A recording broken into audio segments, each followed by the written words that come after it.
Welcome to another edition of Healing with Sophie and Gugu. This month being Women's Month, it's us, women in Mbokodo. You know, I always wondered, Ugut, what is Mbokodo when I heard my mother and her friends talking. And now I understand, Uguti, we are stronger than we really think. And on Healing with Sophie and Gugu, we always touch on how does a woman heal from the pain that she has succumbed to or has not succumbed to. But at the end of the day, she needs to heal. And, you know, it is that month where throughout the month we celebrate women who have survived, women who are fighters, women who are those single mothers who go through the most and still come out stronger and better. I mean, sizala bantwana, we take care of our husbands, we take care of our families, we take care of our neighbors' children, our sisters' children, our grandparents, our parents, and then ourselves. And sometimes we tend to forget ourselves. So let's open Healing with Sophie and Gugu today, understanding Uguti, this is a month where we celebrate ourselves and we encourage each other through that healing process. Gugu? Watinta bafazi, watinta Mbokodo. Happy Women's Month. This August, like Sophie has already said, we are celebrating triumphers, fighters, women who didn't sit down, cry, and, you know, be weak in the pain. It's women who cried enough but realized they needed to rise. So today we're celebrating a rising queen, and her name is Nkateko Makadzi, all the way from Limpopo, a fighter, a woman who's overcome. Please join us as we share her journey today.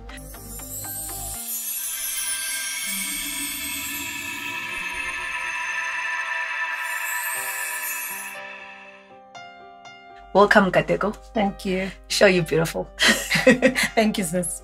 Thank you so much for joining us today. Basically, we just want to find out, what did Nkateko go through? You know, what are obstacles? What is your story? Why are you such a fighter? What is it that you overcame? Would you like to share with us? Yes. First of all, thank you. It's an honor for me to be sharing my story with you. Thank you. Pleasure. So, at age 6, I was raped by a family friend. Mm-hmm. And traumatic as that was, growing up, it helped me to a great extent, because when I started dating in my teens, because of the rape, I had a fear for sex. Mm-hmm. And that made me refrain from being promiscuous. I grew up actually with an obsession for dating gangsters. Mm. And that was me relating more to pain than I did to anything else. Mm. It was a mask I was wearing to cover up the pain, the shame of me having been raped as a child. Mm. And I didn't know it at the time.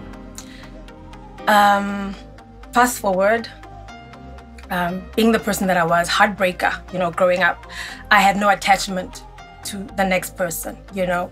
I believe when I was raped, the delicate, soft side to me died. Mm-hmm. That day, you know, that even my loud personality was a cover-up of all the pain that was on the inside of me. So fast forward, I moved to Johannesburg. I was 17.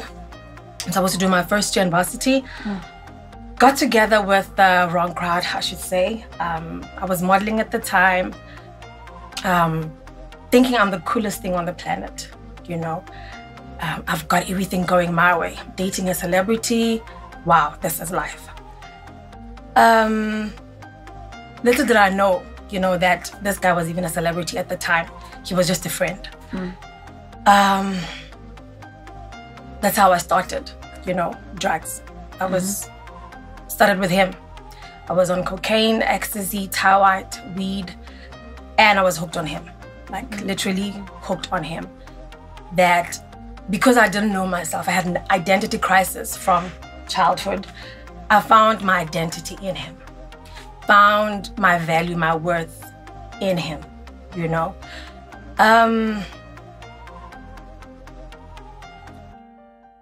It was a exciting, adventurous, you know, season of my life that I didn't know that I was even sliding to my destruction. Mm-hmm.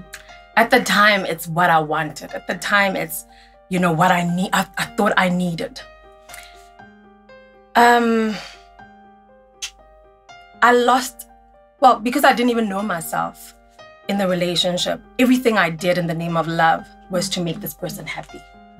this is the first guy that I had sex with for the first time, even though, you know, having sex for me, I was like, okay, is this it?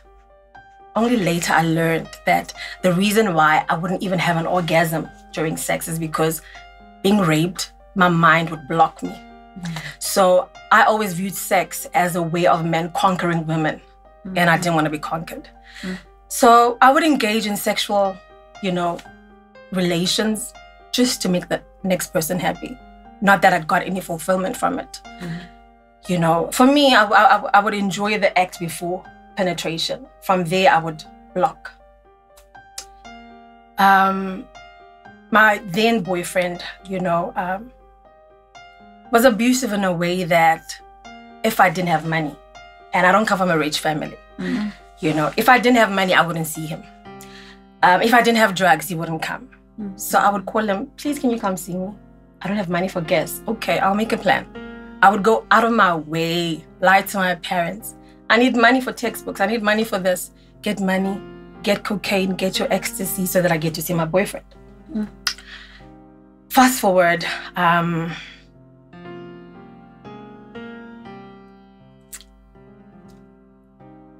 meet a friend during my drug spree.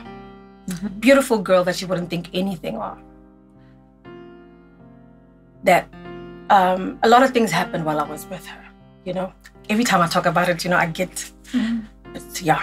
A lot of things happened while I was with her. You know, the one time I almost got raped by drug dealers at a, you know, drug dealer's house somewhere in Galomena, house party. Every time something bad would happen to me, this girl would blame herself, and I didn't understand why. December, I was involved in a fatal car accident where I came out, my head was swollen, that even the doctor who checked me was like, how did you survive? I was like, I don't know, maybe because I was drunk, I was high. It's like, patients I've seen with your kind of head concussion didn't make it. How did you make it? So to me, it was God. Only to find my friend, you know, confessing to me, Chomi, I am so sorry. It was me. What do you mean it was you? Okay, so this is December 2002, 23rd. You know, accidents that happen, that's when I learned then. Accidents that happen around Easter, accidents that happen around December are not innocent. There's actually, in quotations, you know, chanting that happens that blood is wanted in the other kingdom. I didn't know that. Because of that, I went deeper into drugs. After she confessed? That's after she confessed. What was her confession? Confession was to me everything that had happened from the time we've been friends. It was me. That was bad. That was bad. Me almost getting raped. Sometimes almost getting bumped, you know, by cars. Times we together on our drug spree, I get hit, you know. I had contact lenses. I used to wear colored contact lenses at the time. Someone hits me with a wine cork. You know, Chomi, I'm sorry, but it's not you who did it. Why are you apologizing? I almost got raped. I almost got hit by a car. I almost, you know, I was involved in it. The signs were there, but you didn't pick them up. And you know, funny thing is, from the first day I went out with her, because my boyfriend said, you know, I was at Wits University, come with your friends, we go out for a house party. So I invited all the pretty girls that were there. While in the car, drunk and intoxicated as I was like this, sitting in between the front seats. That gap, yeah. That gap. She was saying what, you know, she was going on about something. I turned around, I was like, who are you? I knew her name. But that should have been a red flag for me. The fact that I'm asking who are you is not your name. It's deeper than that. But I ignored it. Oman. This is to your friend. This is to this girl. Out of the blue. Out of the blue. Spirituality, God said, ask her. Who are you? But I ignored it. Okay. I was living on the 9th floor at that time. It was in Parktown, the Wits race, with a girl from Limpopo. She became boring for me, you know. All of a sudden, this colored, beautiful girl, me and her become close after we'd gone out for the party.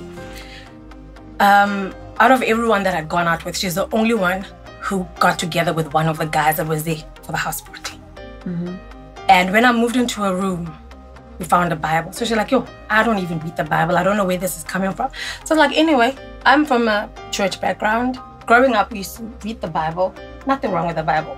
So every time we'd get high, every time we'd get drunk, there was just something in me saying, read the Bible. would read the Bible. However would interpret it, I believe it's what saved me later. You know, there's a scripture that says, God's word will not return to him void, but will surely accomplish what he has sent it to accomplish. I saw it come to life in my life because it doesn't matter how we interpreted it. Yeah. It's the power that was in the word of God that later saved me when I was meant to be sacrificed. Because that's when later she confessed, you were meant to be sacrificed. I was the type of person that, you know, school holidays, show me, let's go to my house. So we went to Limpopo first. My grandmother is a prayerful woman. Seeing this girl, she was like, your friend's beauty is not of this world. I was like, whatever, you know? You know? But she was onto something. I was ignoring all the things that were there. When we were together, she used to have a craving for raw liver. I mean, who craves for unless raw you're liver? pregnant because you want the iron. But even when you're pregnant, you want half cooked, not raw. Yeah. So all those were signs to me, but I never picked up on them. And so after a confession. When did she confess specifically about who she really is? This is, okay. So December, going to my house with my parents and everyone saying what they said, you know. I ignored everything. We moved. From there, I insisted on going to her home, which was in Emelo, Mpumalanga. My parents reluctantly let me go. Okay, you insisting on going? You can go. Plus, I was stubborn. You know, I wanted things my way, my time. So there we are in Emelo. From childhood, I would see things in my dream before they happen. And I'd been seeing this woman in my dreams and I didn't understand. This woman was angry, was looking angry at me, not understanding who she was or what it was, you know, that made her the way she was. It's like, okay, we get to Emelo. The first person I see opening the door at this girl's house is this woman I've been dreaming about. And you're seeing her for the first time? Seeing her for the first time. I'd never even seen her on pictures from my friend. You didn't have a clue who she was? I didn't have a clue who she was. I would just see this woman. God just revealed her to you in advance. Yes. Without me even having an understanding of what was happening.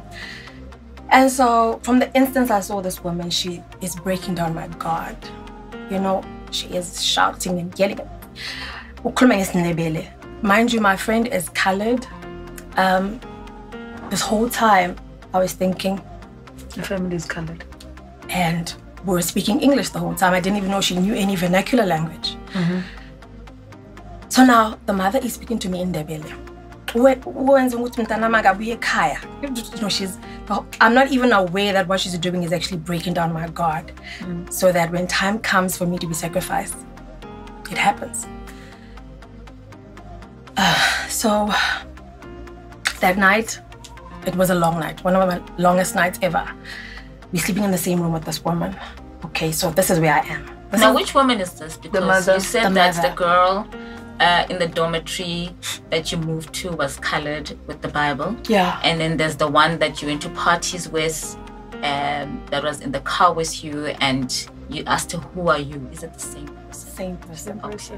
But now the woman I'm referring to is her mother. Yes, the one when you arrived at home. Yes. The one that you saw in your dreams. Yes. Okay.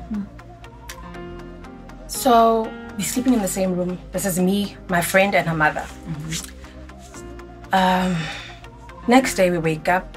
It's all gory. You know, like I'm realizing that I'm somehow in danger, but I don't know what kind of danger. Because of the dream. Because of my dream. Okay. And the fact that this mother is onto me. I'm the reason why her child hasn't been coming home for the past few holidays, school holidays, you know, because she wouldn't go home. She'd come to you. Would be in Joburg. You'll stay. Oh, we'll stay. Okay. Life of a party. All right. So this guy comes, we're sitting outside, there's pigeons everywhere. Okay. And that's not the person I had perceived her to be because of what she portrayed herself to be. Fine, I don't have a problem with that. I don't come from a rich family, so we're good, for me. This guy comes while we're out. There's construction happening, there's pigeons everywhere. It's just all like a movie to me, you know, like what is happening here. This guy says, Jennifer,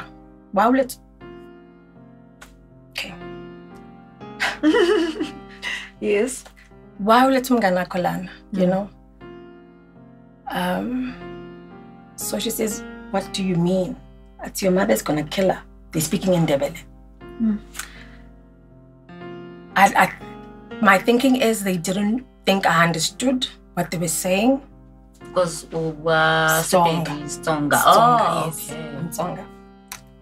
So from there, I'm like, okay, so I'm not imagining things. I am in danger. I just heard this guy say this. Is that the uncle? Brother. Oh, okay. Okay, the brother who wasn't even living there. So from there, I'm like, okay, I don't know how to address this to my friend. That I heard a brother say, the mother's gonna kill me. What is it? What is going on? So now my mind takes me to childhood. You know, stories that you would hear about sacrificial things, boloi, and to me it was far from me because I grew up in a religious home. I thought it was just stories that you hear and that's it. I try to call my boyfriend. I need help. I'm stuck all the way in Emelo. I don't know how I'm gonna be rescued from this. Please help me. I think I'm in danger. I'm in danger. It's like, how can I help you? My phone dies. I had top of the range that time Nokia 6310. It could not just die just like that, you know? I had a tongue ring, swallowed my tongue ring. Okay, so... From nervousness, do you think? It was from nervousness and it was also very... Odd. Very odd. I had it for the longest time. Suddenly. Suddenly now, hearing and knowing that I'm in danger, this is happening, you know? So I thought to myself, you know what? Gird up your courage, ask your friend what is going on. I'm miles away from home. I don't have money anymore because what we did from Giyani, Limpopo, we came to Johannesburg. The money that my parents had given me to go back home, we used it on drugs while here. We didn't even have money to go to Emelo. We had to get money from somebody so that we could get to Emelo. I don't have money. How do I even go home? Person I thought could help me, boyfriend, he's not in a position to help me. My phone has just died on me. I cannot even ask my parents, you know, to help me. Because they gave you enough to go and come back. They gave me enough, yes. And they didn't even want me to go. So fine. So you get the courage to ask her? I get the courage to ask her. Before I asked her, the mother prepared food for us and insisted we eat. Up until today, I cannot tell you what it was that I ate. Just remember, it was a small kitchen we're in. I'm sitting there, my friend is sitting there, the mother is standing. Watching. And you must eat. You must eat. I don't know what I ate. But because of fear and not understanding what is going on, I'm eating. But at the back of my mind, I'm thinking, why am I being forced to eat? Why is she standing there? Why is she standing here? And with what I just heard the brother say, and now thinking, I've been dreaming of this woman, what is going on? And you still ate? Still ate. That's brave. Still ate. We used to move around with the Bible that we had found in this girl's room. So I went into her room, I opened the Bible, because that's how I used to read it then. This is after eating? This is after eating. I opened the Bible, I'm like, okay, Psalm 91. You know, I always say to people, Psalm 91 was given to me by God. He who dwells in the secret place of the Most High shall abide under the shadow of the Almighty. That, to me, was, okay, though you're in this danger, you are fine. You're protected. So from that instance, I had peace. That even though there is so much that is happening that I don't understand, you are with me. God is with me. So I called my friend, like, okay, Tromi, because she had given me a sign that she's on my side. Even though her brother had said whatever, you know, even when her mother would shout at me, yell at me, because she would come like this close, you know, every time. So my friend had given me the impression that she's on my side. I call her because she's on my side. Look what I just read. I see my face, my friend's face change when I showed her the scripture, you know, Psalm 91. Like I'm saying to me, don't worry about me, I'm fine. God's got me. Her switching, changing, I'm like, okay, I'm alone. God showed you that? Yes. I didn't even understand at the time, you know, that people have split personalities. But I saw it from, you know, my friend. I'm like, okay, what is it? You're supposed to be happy that God is saying He's protecting me, you know? It was a revelation to me that you are protected. Don't worry. Don't fear.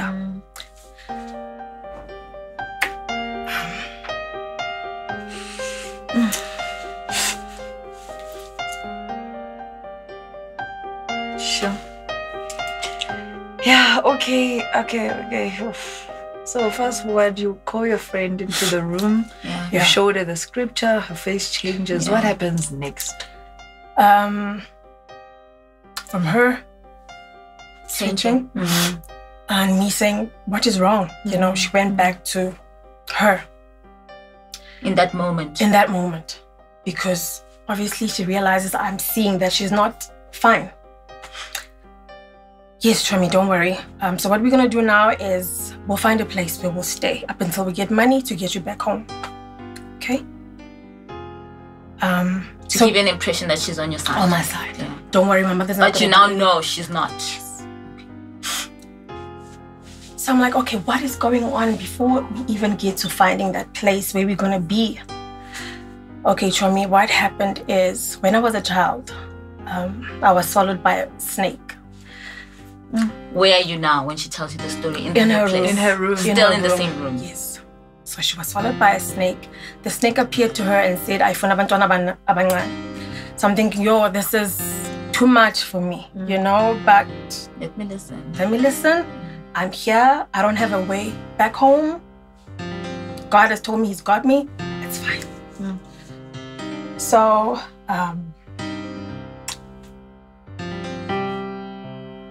the snake swallows her. It's okay.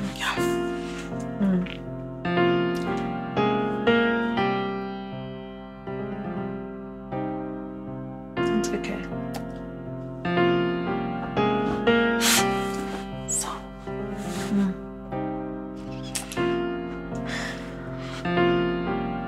It's hectic, no?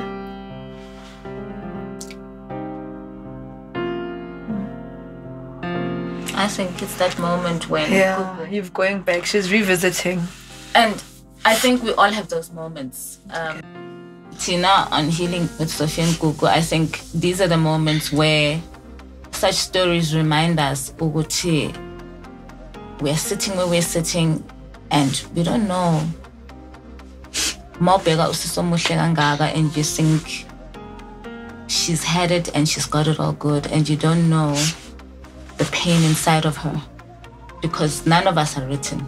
Uguti, we're traveling with pain, we're living with pain, we're living with memories that when you revisit them, they pain you and hurt you as though they just happened today. But most of all, also embracing your journey it doesn't mean you've completely forgotten, though you've overcome and you've fought. Because we're celebrating this woman today because of this very journey. Because you're here. And you're gorgeous. She's sitting here telling her story. And you're gorgeous. And you're wearing that color that says life. That says I'm happy. That says God is restoring me and taking me to new levels. But we don't forget the past, because that's how we learn. Yeah. But we move forward from the past. Yes. Now that day that's so painful for you, if you've still got the courage to share with us, I would really love you to share it with us, because I think, for me, when I talk about what I've been through, whether it's my friends or my family or people that I just trust, I feel the weight gets lighter. Yes, and it like, does. I don't know about you, Gugu. I don't know about true. you. It does. Even though and their stories also make us strong. because Remember. Yes. And you're like, yo, Yeah. I thought my story was levels. This one is on another level. Sure, Every but- day we learn from each other. So we are so true. blessed, Gugu, to be learning from you. Because badala mhlambe than you, I'm ngimdala now, but I probably have not seen What you've seen. what you've seen. I haven't gone through what you've gone through. And together as women, Mzansi, can heal together through our stories. So if you still have that courage, Please share. I don't think it's the easiest thing, otherwise you wouldn't have paused. But I think women out there will be encouraged because you're here. That's the reason why they'll be encouraged. And with our story, it's more like, what's happening with our kids at schools. For me, it's taking me there. Yes. as a parent now, it's taking me there. I worry now. You don't know what's going about on. what happens with don't our know who kids, they're facing. their friends that So they true. make. Yeah. So true. I do talks at schools, and one of the things that I, always caution young kids about is watch your friends. It's not everyone that's smiling. Someone to dim your light, No matter how young they are. Exactly. Interestingly. Exactly. If some young kids come from their homes with an evil streak. Yes. And even themselves, they don't know that evil streak because to them it feels normal. Yes. That's why they don't pick it up until they are older. So what happens with your friend now? Let's fast forward, the uncomfortable line to just you painting us the story. Now, what happens further after she shares with you the story of her being swallowed by a snake when she was a baby? And they're snake face doesn't to want face any now. kids. She's there. She's listening to this best friend of her telling this. What happens now? Just take us That through moment. that moment. From there, me being shocked as I was, this feeling so surreal, like, okay, it's not a movie, it's real. And I believe, God carrying me through that, because there was nothing in me that could help me at that time. I didn't have any strength or experience to fall back on.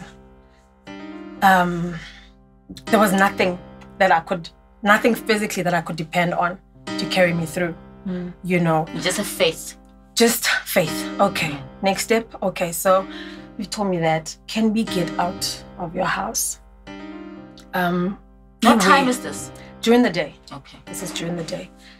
Can we move from here? Be where I'll feel safe. So about 2 streets away from her house, there was a Shabin. This guy that she knew. She went to him and said, can you please squat here? My friend is not safe at home. So this guy's like, oh, okay. And by that time, we smoke weed. We're smoking everything that is to be smoked, And I'm smoking. I'm thinking, okay. Because the more I would smoke, the more I would think, go. When you're getting high now. Yes, getting high and thinking, okay. This is where you are. Is what you're doing even going to help you, Because you're doing this to be happy. What is there to be happy about right now? To calm down. What is there to be happy about? So we were there at the Shabin for 3 days.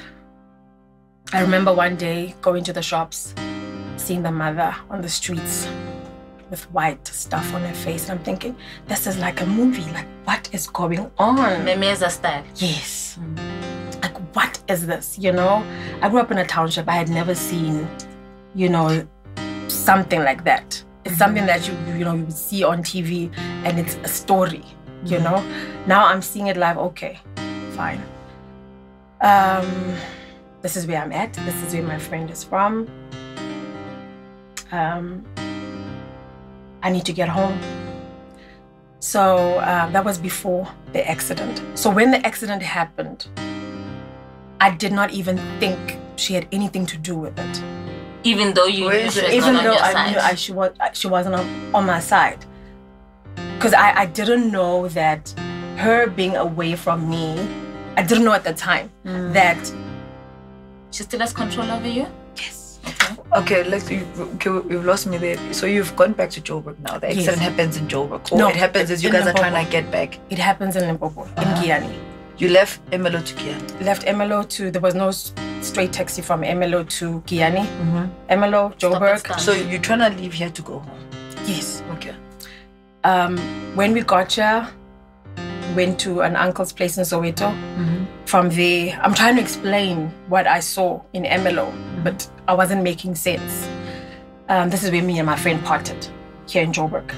I'm going to Giyani, she's going back to Emelo. Also Unkapile. Unkapile. Okay. Yes, because I didn't know my way around. From Emelo to Joburg, I was fine. From Joburg, get into a bus to Giyani. When I got home, I told my parents what had happened. My grandmother, goes back to, I told you your friend's beauty was not of this world. Now she's trying to make me understand what she meant. That there's the other kingdom that you need to be aware of. there were certain things that happened at home while we were there that didn't make sense.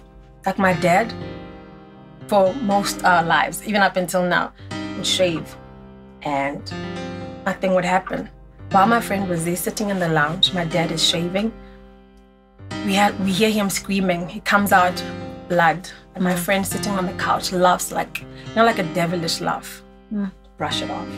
Broad daylight, on top of our house, on the roof, there's an owl. Even neighbors are like, this is odd. What is happening in your house?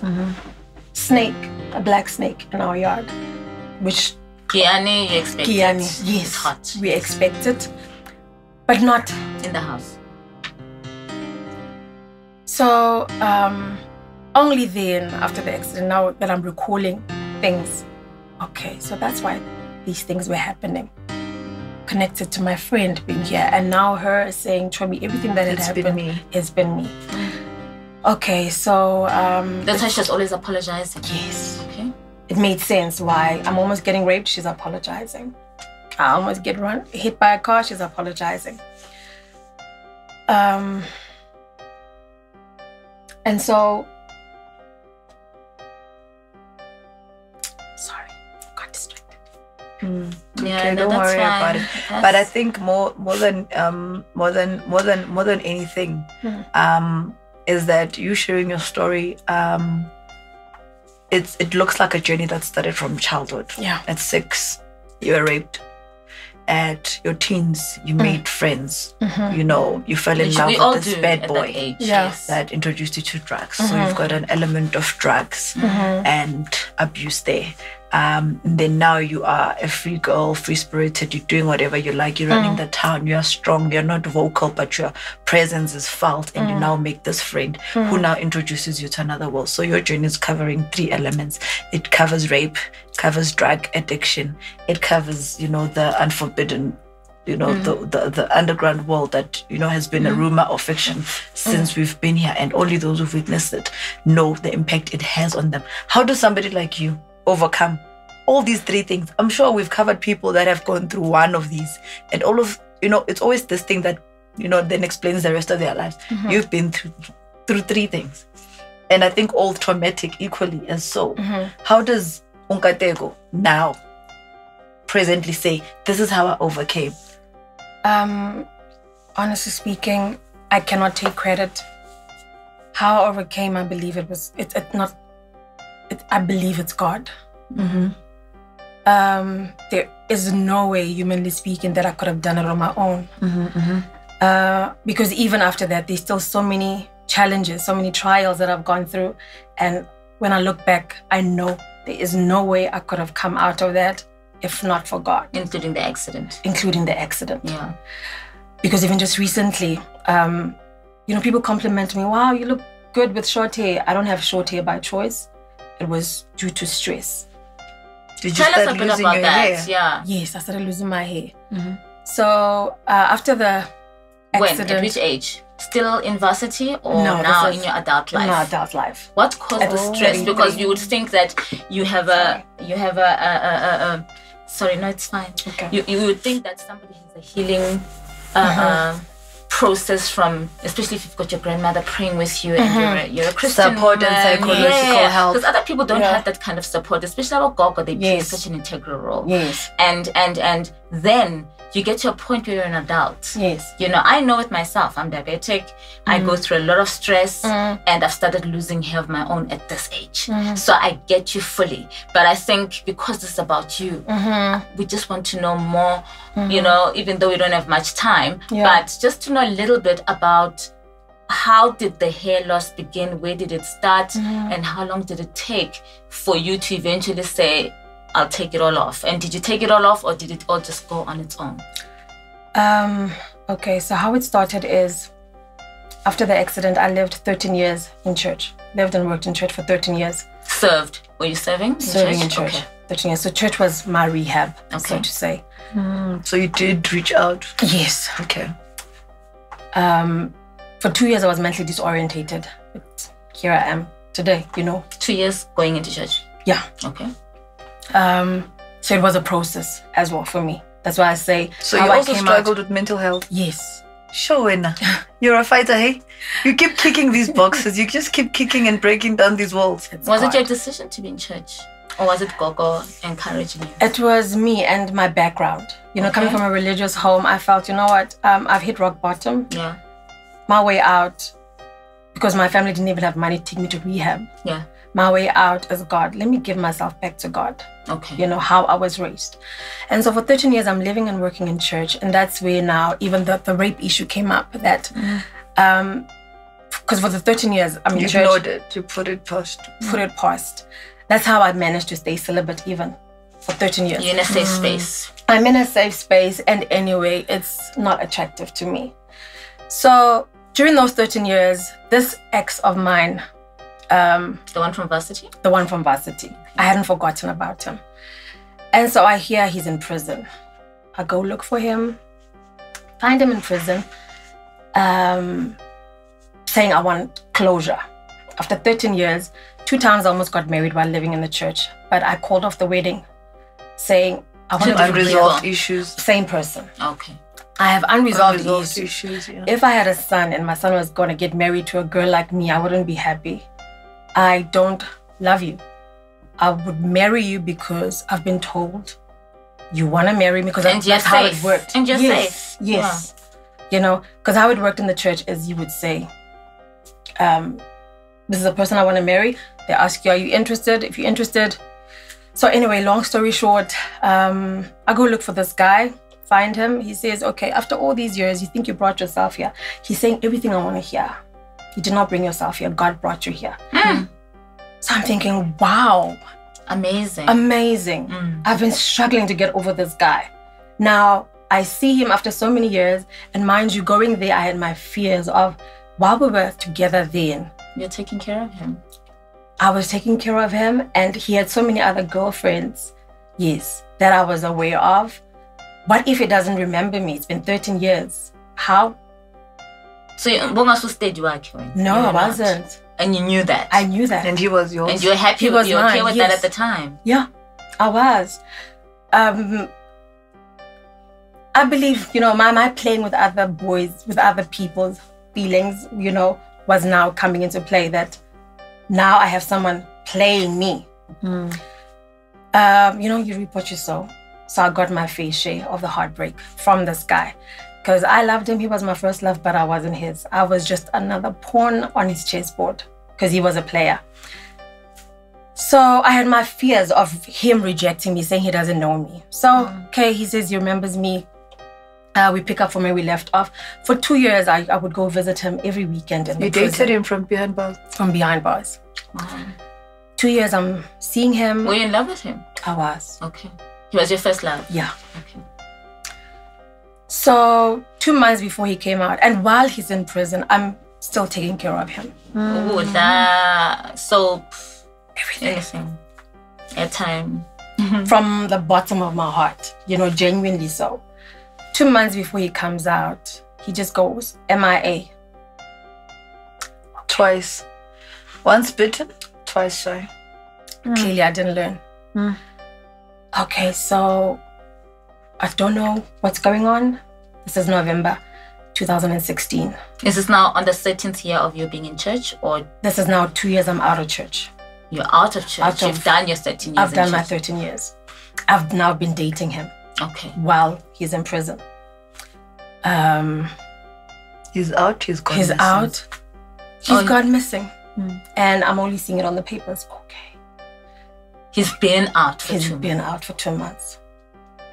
And then I heard he had a song out. I'm like, okay, you know what? I owe it to myself just to know, you know, what he's even saying. What did I do wrong as well? What did I do wrong?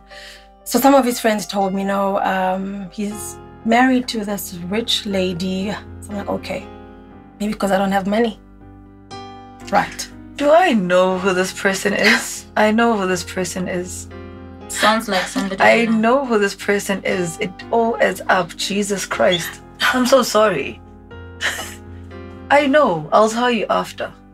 But anyway, fast forward, Yeah. you cannot find this guy, you're looking for closure, it's not happening. You are told he's moved on, he's married. Yes. Now he's a celebrity and we've established he's a musician. So that's Yes. how I'm connecting the dots. Anyway, with And her you got story as married well. after getting out of jail. Yes. This person is just not your love. You are his love. Yes. You are not reaching out to this person. What happens to you emotionally? You know, I'm just trying to fast forward it now to say, what is it now? Another impact. I'm counting 5 now in your story. Now another impact. 5th And one. it's not getting better, it's getting It's better. getting. It's getting better. Do you understand? How many can you take? I know. Hey? Sure. I know. This is the rock we're talking about. Yeah. She's the rock. Mbokodo. The Mbokodo we refer to. Tshwara thipa ka bohaleng. Why? How do you now move on? Let's now I focus on the know. healing.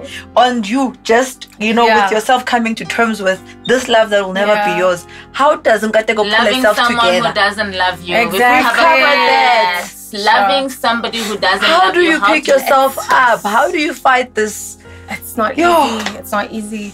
Because when I found out he's married, he's out, I lost my hair. My hair started falling. I had a bald patch like here. Stress now. Stress now. Stress. Yes. My homeopath told me there is nothing wrong with you. It's stress. Okay. So for 2 years, I only recovered last year. I went into a shell. I didn't even know I was depressed. I would drink. From being a pastor, mind you, at the church, I had become a pastor. Because 13 years is a long time. Yes. I was a youth pastor. I was helping out kids come out of drug She was addiction. a role model. I was a role model. Now I'm drinking to numb my senses. Because of Mr. So-and-so. Yes.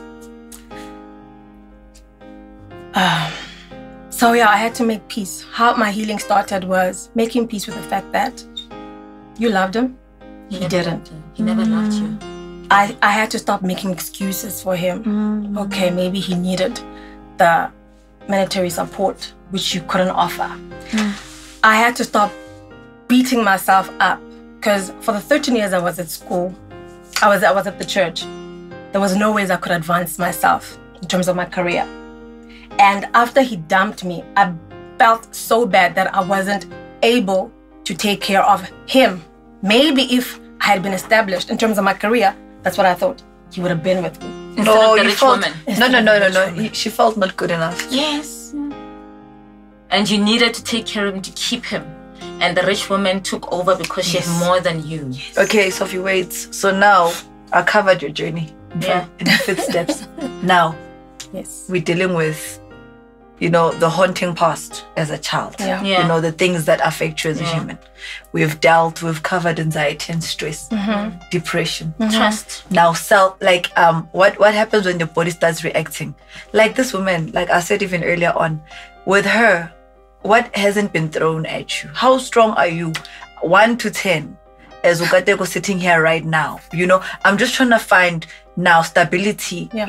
Have you found yourself? Because I know, as you're telling your story, you moved from this to that. It means you kept fighting, you kept moving forward. You took the obstacles as they came. Yeah. For me, that's why I chose that we celebrate you as well because of your story. Because I felt when I first heard your story, I'm like, there is no way there's such a human being. There's no way. Sophie, have you ever heard of yourself? From 6 years old. It's impossible. Because some people experience in terms of masala. stability, 1 to 10, where are you? Like, are you a conqueror? Are you a winner? Or are you still going through this journey of healing and self-discovery? Sis Gugu, I am a conqueror. Amen. I'm a winner.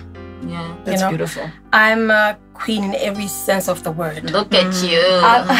Look at you. You're Loyalty beautiful. at its best. You're beautiful. Girl. Thank You're beautiful. Yeah. I had to learn to love myself, Yeah, that's accept myself. There was a time I didn't want to look in the mirror because I felt so ugly.